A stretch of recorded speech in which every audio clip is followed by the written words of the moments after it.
Welcome to The Explainer. So in 1964, Martin Luther King Jr. gets the Nobel Prize for Peace. You'd think his acceptance speech would be a celebration, right? Well, not exactly. It was more like a dispatch from a battlefield, and a really powerful lesson in how to face an impossible situation with, as he put it, an audacious faith. Right from the jump, from the very first sentence, Dr. King sets up this huge, uncomfortable contradiction.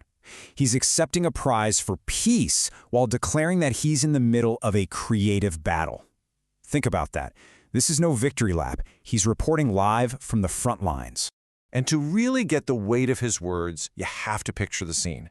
He is physically standing in Oslo, this global symbol of peace and civility, but his heart, his mind, his soul, they're all back in the United States, right there with the people still deep in the struggle. He's in two worlds at once. King is absolutely determined not to let the audience in their fancy clothes just celebrate. He makes them bear witness to the brutal, ugly reality back home. He lists these specific horrors, fire hoses on children, murders, church bombings, to make it painfully clear that the fight for peace in America was, in its own way, a kind of war.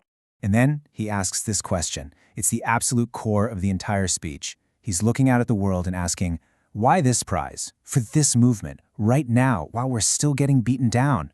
It's such a brilliant move because it forces everyone to think, to justify the award, and to look way deeper than the surface. So what's the answer? Well, here's his profound conclusion.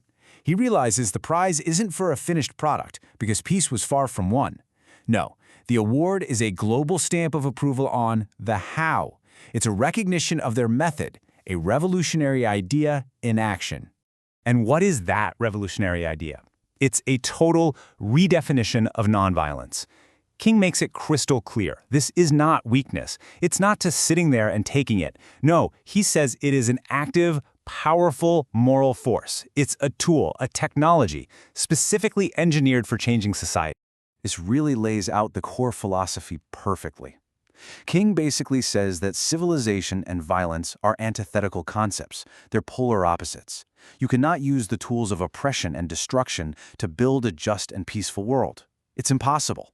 The way you get there has to reflect the place you want to be. So we have the method, nonviolence, but what's the fuel for that engine? What powers it? He names it right here, love. And with this one word, the whole speech pivots. It moves from the harsh, brutal reality of the struggle to this incredible, audacious faith in what the future could be. Okay, this is where the speech just takes off into the stratosphere. I mean, think about it. After everything he just described, the most logical response would be despair, right? But King starts this powerful sermon, this litany of refusal, where he just systematically tears down a cynical, hopeless view of the world. He's completely rejecting helplessness. He's saying we are not just random junk, flotsam and jetsam, floating down the river of life powerless. He's insisting that we, as human beings, have agency. We have the power to step in and actually change the course of history. And listen to the poetry here, the incredible contrast. He paints this picture of humanity trapped in a starless midnight. You can just feel that darkness. But then he counters it with the bright daybreak. He refuses to believe that the darkness is the end of the story. It's a pure declaration of hope, even when all the evidence says otherwise. So after all the I refuse, he flips it and starts building the case for what he does believe.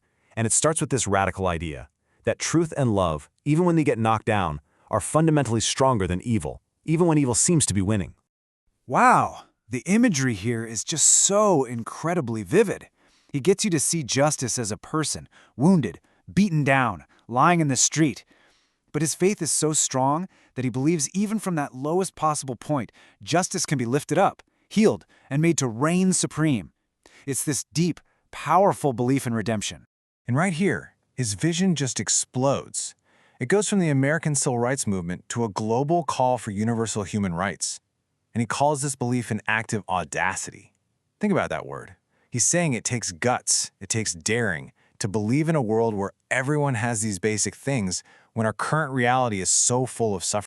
And he lands this whole incredible section by bringing it all home with the simple, powerful anthem of the movement itself. In that one moment, I believe becomes we shall. He takes all his personal faith and transforms it into a collective promise, connecting his speech in Oslo directly to every single person back on the front line. Now, in the final part of the speech, King makes one last really important turn.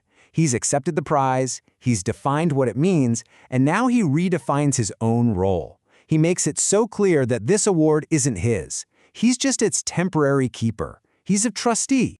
He uses this really beautiful and simple analogy of a flight to make his point. You know, the world sees the pilots, the famous leaders, the faces on the news. But King insists that this prize equally belongs to the ground crew, the millions of ordinary, nameless people whose hard work and sacrifice are the only reason the plane can even take off. And this is the final, unforgettable image he leaves us with. The fight for justice, he says, isn't just some political campaign. It's a precious heirloom. It's something priceless, handed down through generations, and now it's held in trust by us for those who are going to come next. The speech ends, but the challenge he leaves us with is, what are we doing with it?